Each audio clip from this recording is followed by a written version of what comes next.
புதுச்சேரியில் வரும் 4ஆம் தேதி பள்ளிகள் திறக்கப்பட உள்ள நிலைகள் பள்ளி மற்றும் கல்லூரி பேருந்துகளில் மாவட்ட ஆட்சியர் குலோத்துங்கன் தலைமையில் பாதுகாப்பு சோதனை நடத்தப்பட்டது. புதுச்சேரியில் கோடை விடுமுறை முடிந்து வரும் 4ஆம் தேதி அரசு மற்றும் தனியார் பள்ளிகள் மீண்டும் திறக்கப்பட உள்ளது. இந்த நிலையில் இந்த விடுமுறை நாட்களில் பள்ளி வாகனங்கள் சீரமைக்கும் பணியில் கல்வி நிறுவனங்கள் ஈடுபட்டு வந்தன. இதற்கிடையே புதுச்சேரி போக்குவரத்து துறை அதிகாரிகள் மாணவ மாணவிகளின் பாதுகாப்பை கருத்தில் கொண்டு அவர்கள் பயணம் செய்யும் கல்வி நிறுவன வாகனங்களை ஆய்வு செய்யும் 2ஆம் நாள் சிறப்பு முகாம் நடைபெற்றது. மேட்டுப்பாளையம் பகுதியில் உள்ள கனரக முனையத்தில் இன்று தொடங்கியது. இந்த முகாமில் புதுச்சேரி பகுதியில் இருந்து 1164 பள்ளி மற்றும் கல்லூரி பேருந்துகள் ஆய்வு செய்யப்பட்டு வருகிறது. வாகன ஆய்வாளர்கள், உதவி வாகன ஆய்வாளர்கள் தலைமை குழு அமைக்கப்பட்டு ஆய்வு மேற்கொண்டு வருகின்றன. பேருந்தில் GPS கருவி, வாகனத்தின் தகுதி சான்றிதழ் காப்பீடு, பர்மிட், முதலுதவி பெட்டி, தீயணைப்பு கருவிகள், ஜன்னல்களில் கிடைமட்ட கிரில்கள், அவசர காலத்தில் வெளியேறும் கதவு, பேருந்தின் கதவுகள், உறுதியான பூட்டுக்கள், வேக கட்டுப்பாட்டு கருவி, புகையிலா சான்றிதழ், ஓட்டுநர் நடத்துனர்களுக்கு, மாணவர்களுக்கும் பாதுகாப்பிற்கும் மேற்கொள்ள வேண்டிய அவசியமான நடவடிக்கைகள் குறித்து மாவட்ட ஆட்சியர் குலோத்துங்கன், போக்குவரத்து ஆணையர் அமன் சர்மா ஆகியோர் நேரில் ஆய்வு செய்தனர். மேலும் குழந்தைகளை வைத்து வாகனங்களை இயக்கும் பொழுது மிகவும் கவனமாக வாகனத்தை நிதானமாக இயக்க வேண்டும். பள்ளி கல்லூரி வாகன ஓட்டுநரின் ஓட்டுநர் உரிமம் மற்றும் குற்ற பின்னணி சரிபார்த்த பின் நடத்துனருக்கு அடையாள அட்டை சீருடை வழங்கி பணியில் அமர்த்தப்பட வேண்டும் என போக்குவரத்து அதிகாரிகள் பள்ளி நிர்வாகத்திற்கு அறிவுறுத்தப்பட்டுள்ளது. பெட்ரோல், டீசல், கேஸ் விலை உயர்வை கண்டித்து ஆட்டோ தொழிலாளர்கள் ஆர்ப்பாட்டத்தில் ஈடுபட்டனர். மத்திய அரசு மக்களை பாதிக்கும் பெட்ரோல், டீசல், கேஸ் விலை உயர்வை திரும்பப் பெற வேண்டும். புதுச்சேரி அரசு பெட்ரோல், டீசல், கேஸ் ஆகியவற்றிற்கு மானியம் வழங்கி மக்களை காப்பாற்ற வேண்டும் ஆகிய கோரிக்கைகளை வலியுறுத்தி ஆட்டோ தொழிலாளர்கள் கோரிக்கை முழக்க ஆர்ப்பாட்டம் அரசு அச்சகம், பிரெஞ்சு கார்னர் பேக்கரி அருகில் பாக்குமுடியான்பட்டு அருகில் நடைபெற்றது. புதுச்சேரி மாநிலத்தில் வேலை வாய்ப்பு இல்லாமல் மக்கள் வருமானமின்றி கஷ்டப்பட்டு வருகிறார்கள். பெட்ரோல், டீசல், கேஸ் விலையை உயர்த்தியதால் அனைத்து அத்தியாவசிய பொருட்களின் விலை பல மடங்கு உயர்ந்து வருகிறது. வாக்கு சக்தி இழந்து மக்கள் கஷ்டப்படும் நிலை உருவாக்கியுள்ளது. குறிப்பாக ஆட்டோ தொழிலாளர்கள் பெட்ரோல், டீசல், கேஸ் விலை உயர்வு காரணமாக வருமான இழப்பு ஏற்பட்டு வருகிறது. எனவே மத்திய அரசு பெட்ரோல், டீசல், கேஸ் விலை உயர்வை திரும்ப பெற நடவடிக்கை எடுக்க வேண்டும். புதுச்சேரி அரசு மக்களை பாதுகாக்க பெட்ரோல், டீசல், கேஸ் ஆகியவற்றிற்கு மானியம் வழங்க நடவடிக்கை எடுக்க வேண்டும். இக்கோரிக்கைகளை வலியுறுத்தி புதுச்சேரி மாநில ஆட்டோ தொழிலாளர் சங்கத்தின் சார்பில் கோரிக்கை முழக்கம் எழுப்பி ஆர்ப்பாட்டம் நடத்தப்பட்டது. இப்போராட்டத்திற்கு ஆட்டோ சங்க மாநில பொதுச் செயலாளர் சேது செல்வம், மாநில தலைவர் பாளையத்தாள், மாநில பொருளாளர் செந்தில் முருகன் ஆகியோர் தலைமை வகித்தனர். ஆட்டோ சங்க மாநில கௌரவ தலைவர் ராமதாஸ், மாநில செயலர் தலைவர் சதீஷ், மாநில துணை பொதுச் செயலாளர் ஜீவா ஆகியோர் முன்னிலை வகித்தனர். மேலும் மாநில நிர்வாகிகள், மாநில துணைத் தலைவர்கள் பிரகாஷ், நடனமூர்த்தி, தயாளன், ஜெயபால், ராஜி, சுகுமாரா பலர் கலந்து கொண்டனர். புதுச்சேரி லாசுப்படை தொகுதியில் உழவர்கரை நகராட்சி மூலம் அடிப்படை பிரச்சனைகளை சரி செய்வது குறித்து அதிகாரிகளுடன் சட்டமன்ற உறுப்பினர் VP சிவக்கொழுந்து ஆலோசனை நடத்தினார்.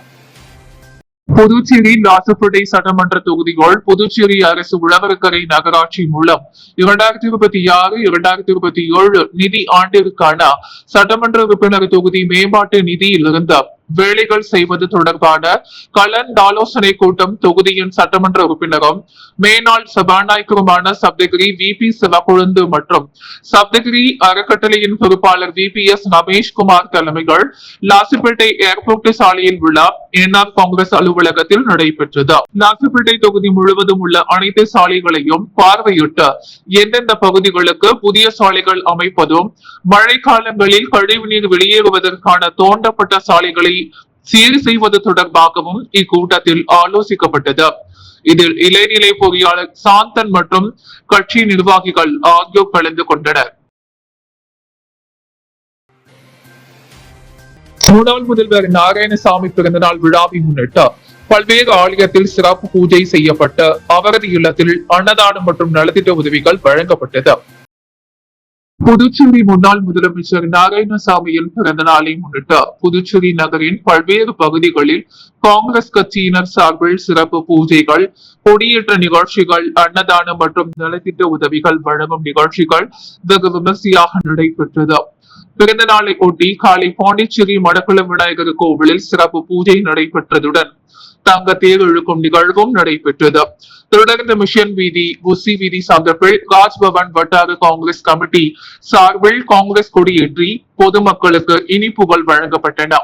அதனைத் தொடர்ந்து அண்ணா சாலை போத்தீஸ் அருகிலும் நெல்லித்தோப்பு அண்ணா நகர் சந்திப்பிலும் வட்டார காங்கிரஸ் நிர்வாகிகள் ஏற்பாட்டில் காங்கிரஸ் கொடியேற்றி இனிப்புகள் வழங்கும் நிகழ்ச்சிகள் நடைபெற்றன. மேலும் கட்சியின் தலைமை அலுவலகத்தில் மாநில ஒருங்கிணைப்பாளர் JPM ராஜேஷ் ஏற்பாட்டில் கேக் வெட்டி பிறந்தநாள் வாழ்த்து கொண்டாடப்பட்டது.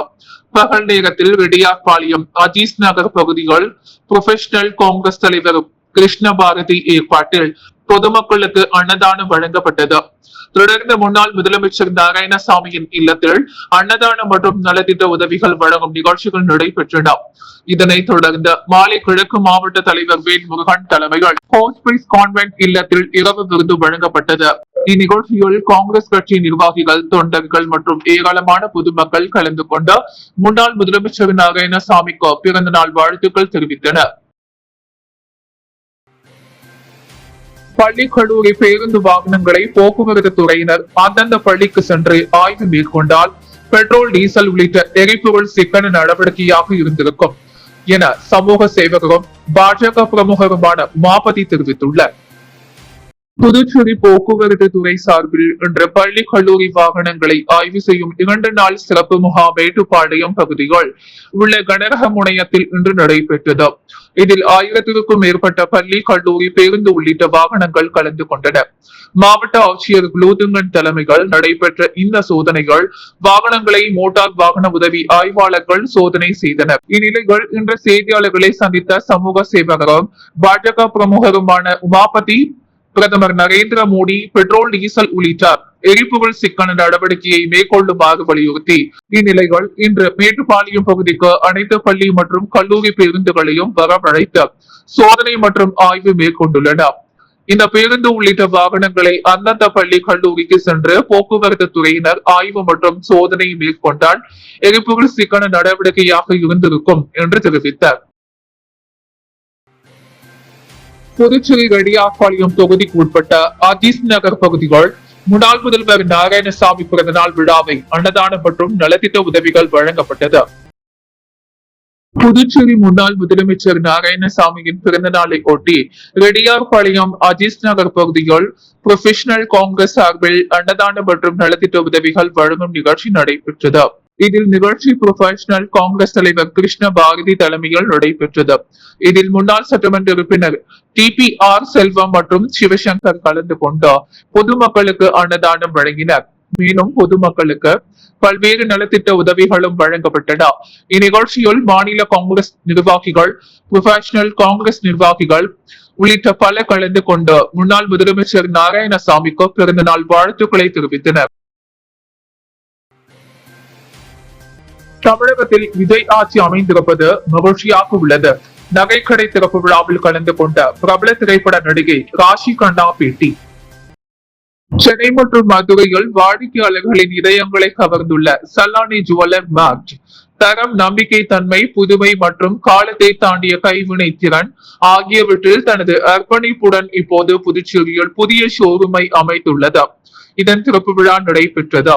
புதுச்சேரி முதலமைச்சர் ரங்கசாமி, பிரபல நடிகை ராஷி கண்ணா ஆகியோர் விழாவில் கலந்து கொண்டு ஷோரூமை திறந்து வைத்தனர். முன்னதாக ஷோரூமில் அமைக்கப்பட்டுள்ள நகைகள் குறித்த விளம்பர படங்கள் தனியார் திரையரங்குகளில் ஒளிபரப்பப்பட்டது.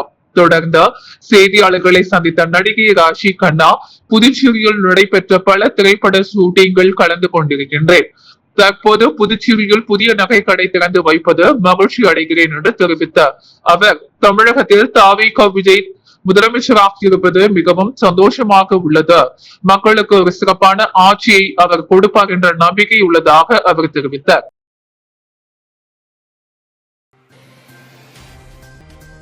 புதுச்சேரி பாஜக ராஜ்யசபா MP அலுவலகம் அருகே நிறுத்தி வைக்கப்பட்டிருந்த பொக்லைன் JCB இயந்திரத்தின் மீது நாட்டு வெடிகுண்டு வீசிய வழக்கில் பொக்லைன் மீது வீசியது பட்டாசா, நாட்டு வெடிகுண்டா என குழப்பத்தில் இருந்த போலீசாருக்கு சம்பவத்தில் ஈடுபட்ட மர்ம நபர் யானை அடையாளம் காண்பதிலும் சிக்கலும் குழப்பமும் நீடித்து வருகிறது. விழுப்புரம் மாவட்டம் மரக்காடும் அனுமந்தை மாரியம்மன் கோவில் தெருவை சேர்ந்தவர் கோவிந்தன், வயது 41. இவர் புதுச்சேரியில் பொக்லைன் ஜேசிபி இயந்திரம் வைத்து தொழில் செய்து வருகிறார். இவர் ஜேசிபி இயந்திரத்தை புதுச்சேரி லாசிப்பேட்டை இசிஆர் சாலையில் உள்ள பாஜக ராஜ்யசபா எம்பி அலுவலகம் அருகே சாலையோரம் நிறுத்துவது வழக்கம். அதன்படி ஜேசிபி இயந்திரத்தை அங்கு நிறுத்திவிட்டு பக்கத்தில் உள்ள ஹோட்டலுக்கு கோவிந்தன் சாப்பிட சென்ற பொழுது திடீரென பயங்கர வெடி சத்தம் கேட்டது. சத்தம் கேட்ட கோவிந்தன் வெளியே வந்து பார்த்த பொழுது அங்கு நிறுத்தப்பட்டிருந்தார் அவரது பொக்லைன் இயந்திரத்தின் கண்ணாடிகள் முற்றிலும் நொறுங்கி சேதமடைந்திருந்தது. இது குறித்து தகவல் அறிந்த வந்த லாசுப்பேட்டை போலீசார் பைக்கில் வந்த மர்ம நபர் பொக்லைன் இயந்திரத்தின் மீது பட்டாசுகளை வெடிக்க வைத்தாரா அல்லது நாட்டு வெடிகுண்டு வீசினாரா என குழப்பத்தில் விசாரணை மேற்கொண்டனர். மேலும் தடயவியல் நிபுணர்கள் வரவழைக்கப்பட்டு தடயங்கள் சேகரிக்கப்பட்டன. அதில் பைக்கில் வந்த மர்ம நபர்கள் ஜேசிபி இயந்திரம் மீது நாட்டு வெடிகுண்டை வீசிவிட்டு சென்றது தெரிய வந்தது. மேலும் போலீசார் நடத்திய விசாரணைகள் கடந்த சில மாதங்களுக்கு முன் ஜேசிபி இயந்திர உரிமையாளர் கோவிந்தன் தமிழக பகுதியான கிளியனூர் ஆதீனப்பட்டு பகுதியை சேர்ந்த பாக்கியராஜ் என்பவரிடம் ஜேசிபி இயந்திர டிரைவர் வேலைக்கு ஆட்கள் யாராவது இருக்கிறார்களா என கேட்டதன் பெயரில் பாக்கியராஜ் தனக்கு தெரிந்த நண்பரை பொக்லைன் இயந்திரத்தை டிரைவர் வேலைக்கு அனுப்பியுள்ளார். ஆனால் அந்த டிரைவர் சரிவர வேலை செய்யாததால் அவரை வேலையை விட்டு கோவிந்தன் நீக்கியதோடு ரூபாய் 800 சம்பளம் பாக்கியம் வைத்துள்ளார். இந்நிலையில் கடந்த சில தினங்களுக்கு முன் ஜேசிபி இயந்திர உரிமையாளரிடம் தனது நண்பரின் சம்பள பாக்கி ரூபாய் 800 உடனடியாக தர கோரி பாக்கியராஜ் கேட்டுள்ளார். ஆனால் கோவிந்தன் சரியாக வேலை செய்யாததால் பாக்கி சம்பளத்தை தர முடியாது என கூறியதால் இருவருக்கும் பாய் தகராறு ஏற்பட்டதில் பாக்கியராஜ் நீ எப்படி தொழில் செய்கிறாய் என்பதை பார்த்து விடுகிறேன் என மிரட்டிவிட்டு சென்ற நிலையில் தான் கோவிந்தனின் பொக்லைன் இயந்திரத்தின் மீது மர்ம நபர்கள் நாட்டு வெடிகுண்டு வீசி சேதப்படுத்தி உள்ளனர். இதனிடையே இச்சம்பவம் குறித்து ஜேசிபி இயந்திர உரிமையாளர் கோவிந்தன் கொடுத்த புகாரின் பெயரில் பாக்கியராஜ் மீது போலீசார் சந்தேகத்தின் பெயரில் வழக்கு பதிவு செய்து அவரிடம் விசாரணை மேற்கொண்டதில் தமக்கும் பொக்லைன் இயந்திரத்தின் மீது நாட்டு வெடிகுண்டு வீசியதற்கும் எந்தவித சம்பந்தமும் கிடையாது, விசாரணைக்கு எப்பொழுது வேண்டுமானாலும் ஆஜராக தயார் என தெரிவித்துள்ளார். மேலும் சிசிடிவியில் போதிய காட்சிகளும் சரிவர தெரியாததால் நாட்டு வெடிகுண்டு வீசிய மர்ம நபரை கைது செய்வதில் போலீசாருக்கு குழப்பம் சிக்கலும் நீடித்து வருகிறது. தமிழக முதலமைச்சர் கூறியபடி வெள்ளை அறிக்கை தயார் செய்யப்பட்டு வருவதாகவும் 2 வாரங்களுக்குள் அந்தந்த வெள்ளை அறிக்கை தாக்கல் செய்யப்படும் என்றும் தமிழக பட்ஜெட் கூட்டத்தொடர் அதன் பிறகு விரைவில் கூட்டப்படும் என தமிழக நிதி அமைச்சர் மரிய வில்சன் புதுச்சேரியில் பேட்டி. புதுச்சேரி உப்பிளம் இந்திரா காந்தி விளையாட்டு மைதானம் உள் விளையாட்டு அரங்கில் புதுச்சேரி கூடைப்பந்து சங்கம் சார்பில் 76வது ஜூனியர் தேசிய ஆண்கள் மற்றும் பெண்கள் கூடைப்பந்து சாம்பியன்ஷிப் போட்டிகள் நிறைவு விழா இன்று இரவு நடைபெற்றது. விழாவில் சிறப்பு விருந்தினராக இந்திய கூடைப்பந்து சம்மேளன தலைவரும் தமிழக விளையாட்டுத்துறை அமைச்சருமான ஆதவ் அர்ஜுனா மற்றும் தமிழக நிதி அமைச்சர் மரிய வில்சன் ஆகியோர் சிறப்பு கலந்து கொண்டு போட்டியில் வெற்றி பெற்ற வீர வீராங்கனைகளுக்கு சாம்பியன்ஷிப் கோப்பைகள் மற்றும் பதக்கம் வழங்கி பாராட்டினர். ஆண்கள் பிரிவில் கர்நாடகா அணியும் பெண்கள் பிரிவில் சத்தீஸ்கர் மாநிலம் சாம்பியன் பட்டம் வென்றது.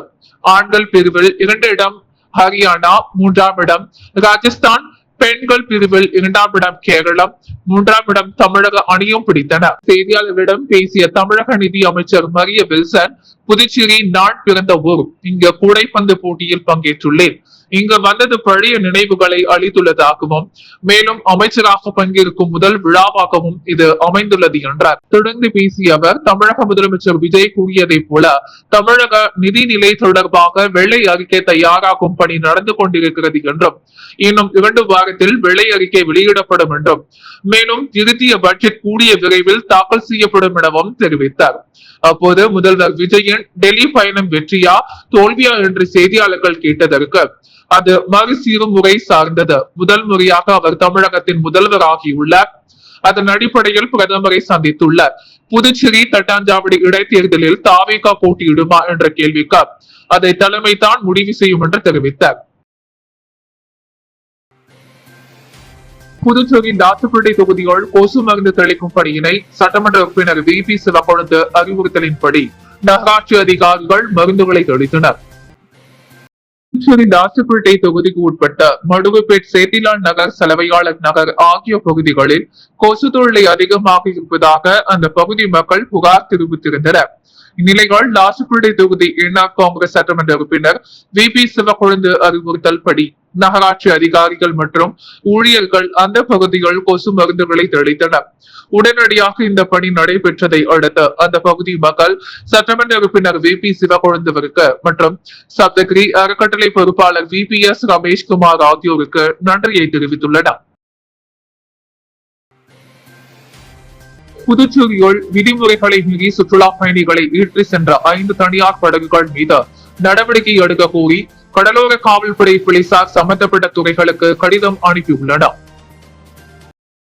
புதுச்சேரி சிறந்த சுற்றுலா தளமாக திகழ்ந்து வருவதால் தினமும் ஏராளமான சுற்றுலா பயணிகள் வருகை தருகின்றனர். குறிப்பாக படகு சவாரி சுற்றுலா பயணிகள் மத்தியில் அதிக வரவேற்பை பெற்றுள்ளது. இதற்காக புதுச்சேரியின் பல்வேறு பகுதிகளில் தனியார் சார்பில் படகுகள் இயக்கப்பட்டு வருகின்றன. சுற்றுலா பயணிகளுக்காக இயக்கப்படும் படகுகள் சுற்றுலாத்துறையின் உரிய அனுமதி பெற்று இயக்க வேண்டும். மேலும் பயணிகளின் பாதுகாப்பை உறுதி செய்ய தேவையான பாதுகாப்பு உபகரணங்கள் கட்டாயம் இருக்க வேண்டும். அளவுக்கு அதிகமாக பயணிகளை ஏற்றி செல்லக்கூடாது என்றும் சாகசமான மற்றும் ஆபத்தான செயல்களில் ஈடுபடக்கூடாது என்றும் அதிகாரிகள் உத்தரவிட்டுள்ளனர். இந்நிலையில் கோடை விடுமுறையை முன்னிட்டு புதுச்சேரிக்கு சுற்றுலா பயணிகள் வருகை அதிகரித்துள்ளதால் பாதுகாப்பு நடவடிக்கைகள் தீவிரப்படுத்தப்பட்டுள்ளன. இதன் ஒரு பகுதியாக பாண்டி மெரினா, கடற்கரைகள் கடலோர காவல்படை போலீசார் தீவிர கண்காணிப்பு மற்றும் ஆய்வு மேற்கொண்டுள்ளனர். அப்போது இரண்டு படகுகள் நிர்ணயிக்கப்பட்ட அளவை விட அதிகமான பயணிகளை ஏற்றி சென்றது கண்டறியப்பட்டது. இதையடுத்து அந்த 2 படகுகள் மீது உரிய நடவடிக்கை எடுக்க கோரி சுற்றுலாத்துறைக்கு கடலோர காவல்படை போலீசார் கடிதம் அனுப்பியுள்ளனர். இதனைத் தொடர்ந்து நரம்பை, பெரிய காலாப்பட்டு மற்றும் நடவாடு பகுதிகளிலும் விதிமுறைகளை மீறி சுற்றுலா பயணிகளை சவாரிக்கு அழைத்து சென்ற 3 படகுகள் கண்டுபிடிக்கப்பட்டன. அவற்றின் மீது நடவடிக்கை எடுக்க கோரி நீர்வளத்துறைக்கு கடிதம் அனுப்பப்பட்டுள்ளது. சுற்றுலா பயணிகளின் பாதுகாப்பை உறுதி செய்வதில் எந்தவித சமரசமும் செய்யப்பட மாட்டாது என்றும் விதிமுறைகளை மீறும் படகு இயக்குநர்கள் மீது கடுமையான நடவடிக்கை எடுக்கப்படும் என்றும் அதிகாரிகள் எச்சரித்துள்ளனர். புதுச்சேரி காந்தி வீதியில் அமைந்துள்ள ஸ்ரீ வேதபுரீஸ்வரர் ஆலயத்தில் 10வது மகோத்சவ விழா இந்தியாவின் முக்கிய நிகழ்வாக திருத்தேரோட்டம் நடைபெற்றது. திருத்தேரினை 100க்கும் மேற்பட்ட பக்தர்கள் ஓம் நம சிவாய கோஷத்துடன் இழுத்து வழிபட்டனர். புதுச்சேரி காந்தி வீதியில் அமைந்துள்ளது புகழ்பெற்ற அருள்மிகு திரிபுர சுந்தரி சமேத ஸ்ரீ வேதபுரீஸ்வரர் ஆலயம். இந்த ஆலயத்தின் ஸ்ரீ பரிவார வருஷத்தின் 40ஆம் ஆண்டு மகோத்சவ விழா 22ஆம் தேதி காலை கொடியேற்றத்துடன் தொடங்கியது. இதனை அடுத்து தினம்தோறும் அருள்மிகு திரிபுர சுந்தரி சமேத ஸ்ரீ வேதபுரீஸ்வர ரிஷப வாகனம், நாக வாகனம், பூத வாகனம் உள்ளிட்ட பல்வேறு வாகன சேவைகள் திருவீதி உலா நடைபெற்றது. இதனை ஒட்டி முக்கிய நிகழ்வான திருத்தேரோட்டம் இன்று காலை நடைபெற்றது. அலங்கரிக்கப்பட்ட வேதபுரீஸ்வரர் திருத்தேரில் வைக்கப்பட்டு நூற்றுக்கணக்கான பக்தர்கள் ஓம் நம சிவாய கோஷத்துடன் திருத்தேரினை முக்கிய வீதிகளின் வழியாக இழுத்து சென்றனர். இதில் கலந்து கொண்ட பக்தர்கள் தேரை வடம் பிடித்து இழுத்து வேதபுரீஸ்வரரை வழிபட்டு சென்றனர். திருத்தேர் விழாவில் பாஜக மாநில தலைவர் VP ராமலிங்கம் தனது குடும்பத்துடன் கலந்து கொண்டு சுவாமியை வழிபட்டார். அன்றாட செய்திகளை உடனுக்குடன் தெரிந்து கொள்ள பாண்டி ஹெட்லைன்ஸ் சேனலுக்கு சப்ஸ்கிரைப் செய்து கொள்ளுங்கள்.